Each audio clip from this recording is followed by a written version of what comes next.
We live in Bluffton, South Carolina. We've had many breakthroughs in our lifetime. I grew up in a Christian family. I was born in 1933.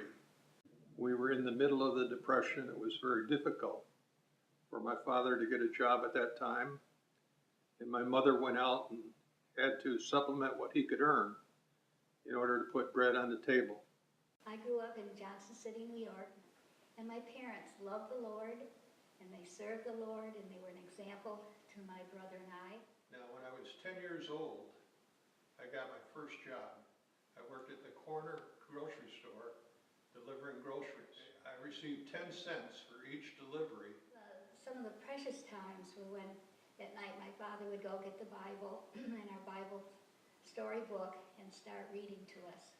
It was through their guidance through all those years that I came to know the Lord.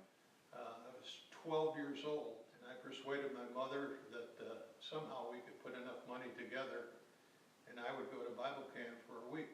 There were Christian speakers that spoke to us each evening. One of them was Phil Saint, but he was a wonderful chalk artist. And I'll never forget the picture that he drew. And he made it very, very clear that there was no way to get from earth to heaven without coming across a bridge that he drew in. And that bridge was the cross of Christ. Earl and I met in 1952 at Lake Arrowhead Bible Conference, which was about 20 miles away from where I lived in New York, and had never met him.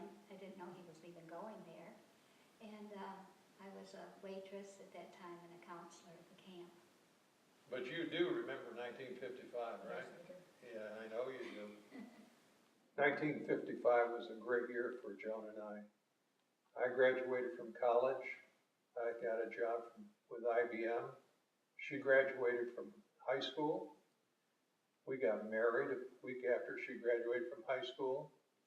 And then shortly after that, I got my orders to report to Brooklyn Air Force Base, where we spent the next 2 years.